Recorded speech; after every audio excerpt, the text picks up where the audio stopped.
Hey, Rock on Beer viewers. Well, um, another little update here.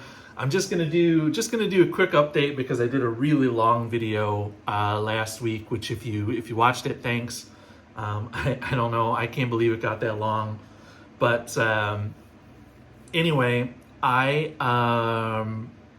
talked a lot about some updates and talked about like Brewhouse stuff. Uh, Cheers, by the way. I just I'm gonna try out doing YouTube Shorts with like really short form beer reviews for like weird beers, and this one is a matcha stout from Vocation. I just recorded one. I don't know if I'll try and put some. I recorded a couple of them. I'm gonna see how they look, but there's a matcha stout. It's super interesting. It's a milk stout, which I'm not a huge fan of milk stouts, but the matcha in it is really cool. It makes me think that could be a thing. It's got this like spicy, earthy type thing. If it wasn't for the kind of milk sugar making it, and it's got like cocoa and vanilla in it too.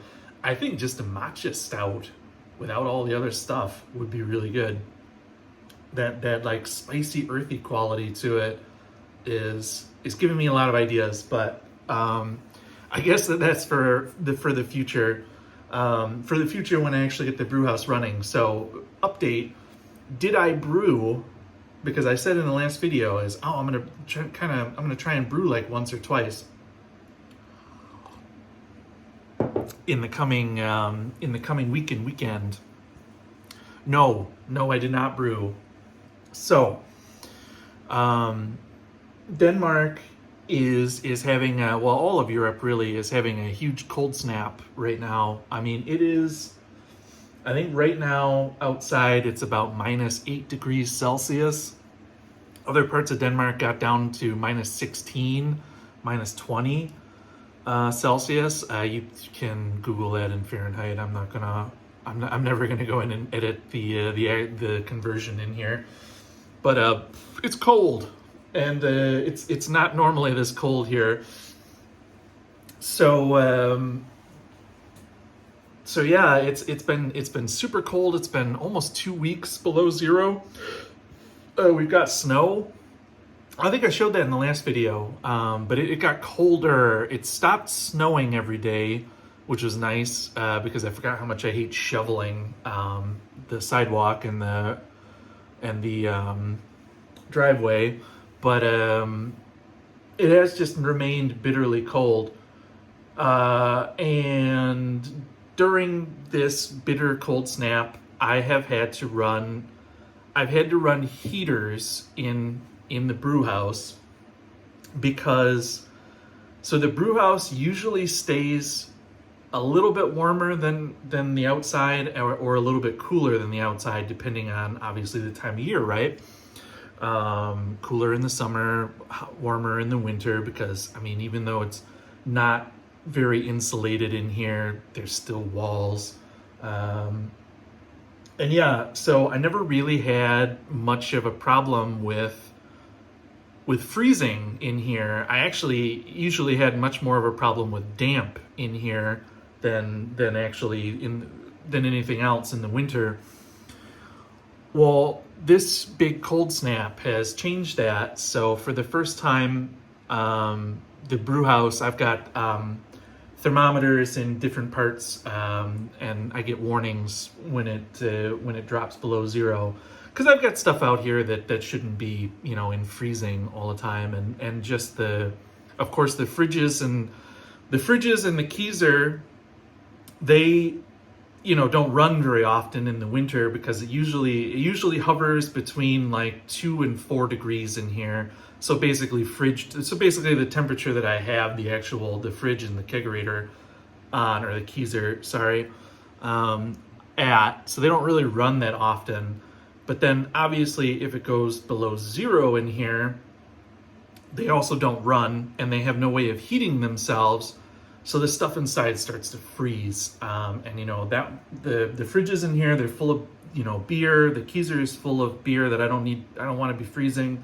I don't want, just there's a lot of stuff in here I don't want to freeze. I don't need it to freeze either. So I have to run heaters, like space heaters in here. And the other day I came out after work to grab a beer, and I noticed, so I opened the door, and I flipped the, and I flipped the lights. First I opened the door and I noticed, wow, it's cold in here. It should be a bit warmer. And then I flipped the switches, the light switch, and nothing happened. Not a great sign. So I'm like, oh, I blew the breaker because I'm running. So here's the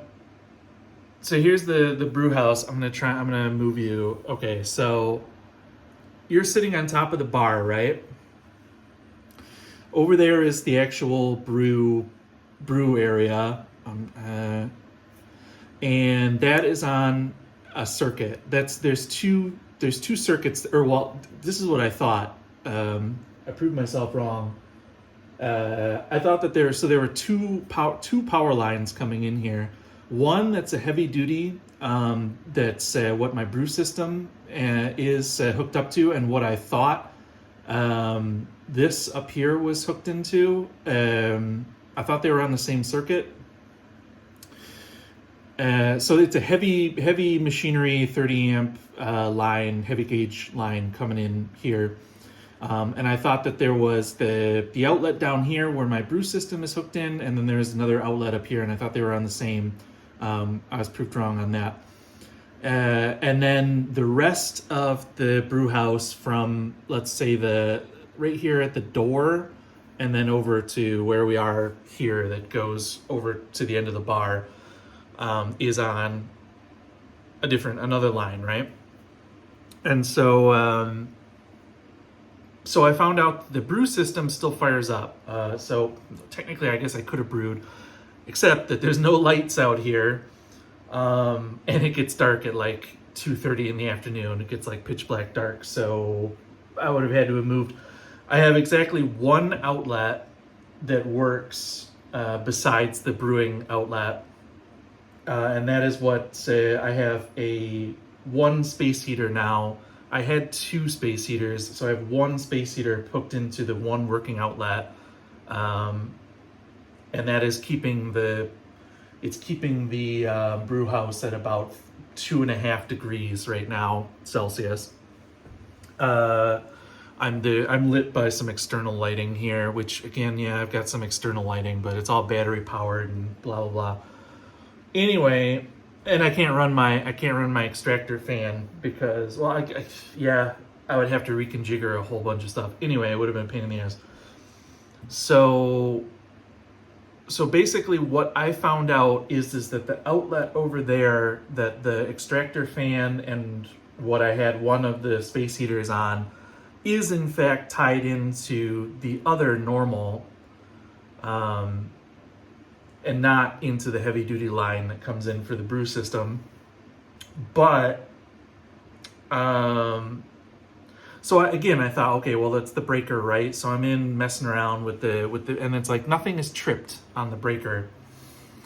So I called my brother-in-law, who is an electrician, or was an electrician. Now he's management, but he told me that, well, it's probably, because of the cold, it's probably a connection loose somewhere. And he said that I should take a look in the junction boxes, and if I couldn't really see anything like obvious that was wrong, I really need to call like a local electrician to come in and look at it, because the wiring in here is insane. Let me show you something. So this is where I think the issue is. I don't know if you can see that. So that's the line that feeds the majority of the brew house, and it's been cut through and spliced into a million different, which I thought I found a fault in there, and I tried to fix it and I couldn't. And yeah, so I have to call an electrician, and hopefully they can come sometime this week. It's Sunday today, so I'm going to call them tomorrow and see if I can't get... Because, of course, I didn't get anybody called last week because I thought, oh, well, I can fix it myself, or I can figure it out. And I went through all the junction boxes, and I couldn't... I don't know. I didn't see anything wrong, and I fiddled around with it a little bit until I started to get nervous with what I was doing. So, because here in Denmark, you're not allowed to... So, for instance, you're not allowed to really mess around too much with the electrics as a private person. You need to have an electrician who's certified, especially if you're adding like anything in. You can do, like fixes and add like lamps and stuff to existing outlets or that. But if you're like, otherwise your insurance won't cover you if there's a problem from your own tinkering. So basically, and this whole brew house is just tinkered together. I'm sure that nobody certified ever touched this. But anyway, so I'm going to get an electrician and see if they can't figure out where the problem is, and hopefully it's something easy to fix. I'm going to get them to replace that nightmare up there, hopefully, and just hopefully get the power back on. I don't actually know what I'm going to do if they can't, or if it's like crazy to fix. Obviously, I need like lights. I need the second circuit. But they're not on separate circuits. They're on a single circuit on the breaker indoors. I found that out through process of elimination inside. They are on the same circuit, so it is something in the wiring that's screwed up, which I don't mess. I have a healthy respect for electricity, so I don't really want to mess too much more with it. I'm gonna get somebody. But so I think what I need to do too is, I don't know, any advice on that stuff other than just call a professional, which I'm already doing. I might ask if while they're messing around, if they're gonna have to mess around with a whole bunch of stuff, I might ask for maybe a few more outlets. If they're already just gonna be dicking around with the wires, I might ask them to just drill down a few more outlets, because there's absolutely no power outlets on this entire wall, and there's only one on this back wall behind you that I've kind of, classically plugged like 95 different things into. I Chevy Chase Christmas vacations most of my electronics that are on the bar side into this one outlet, so I might see if they can put another one in. Obviously, I blew it up myself. Probably I blew something out having so much load on a single wire that wasn't the heavy gauge, because I have a two 2,000 watt space heaters. So that's another thing. If anybody has any advice for heating this, it would really have to be electricity. I don't know. How do you heat if your brewing areas are not on the house heating? How do you heat your? Is there anybody out there that has any advice? I think that what I need to do is I need to buy like a one of those wall-mounted like electric oil-filled radiators and mount it over here. That's what I'm kind of thinking right now. You can get them for decent price, wall-mounted with a thermostat and everything. Again, though, then I would want to try and maybe run an outlet over there for it. But if anybody else has any other bright ideas about how to cheaply keep this place above freezing, I am all ears. So electrical problems have kind of halted brewing, which sucks because I just went through my Keyser and I can tell that about two of the kegs, the kegs that I had on for when my dad was visiting for Thanksgiving, are about to kick. They're pretty close. And I kicked the lager that was on there, and I have a cream ale that I need to put on, but the friggin' floating dip tube in it. Anybody who has any advice for floating dip tubes, they're the normal, the one with the line and the little ball on the end. I've literally never gotten one to work. Never had one work. This one, I even put like stainless steel nuts on the end of it to try and keep it below the liquid level. Still just sucks, CO2 and blasts foam. I don't know what to do with them anymore. I don't know how people get them to work. So let me know. I've watched videos and people are like, "Oh, they're so easy. It's great." Like sometimes you have a problem, but all you have to do is then, pray to the God of something or other, and you get it to work. I don't understand. I don't know how people get them to work. So let me know if you have any great advice on those. But basically what I think I have to do is I have to open it all up, take that out, and put in my shortened dip tube, because it's the fermenter, it's the fermenting keg. And there wasn't very much hops or anything in it. It's a cream ale. So if I just put in a slightly shortened dip tube, it should be fine. But that's a project that I needed to do, probably not in the dark. So I have to wait until maybe there's some electricity or take it inside. So yeah, that's the kind of the brewing update. That's 16, almost 17 minutes. I'm gonna wrap it up because I told you that I'm not gonna make another huge long video. Cheers, guys. Gonna go drink my matcha stout. I think I'm gonna start a fire or something, because man, it's cold out, and it'd be nice to have a nice little fire with a chill in the air.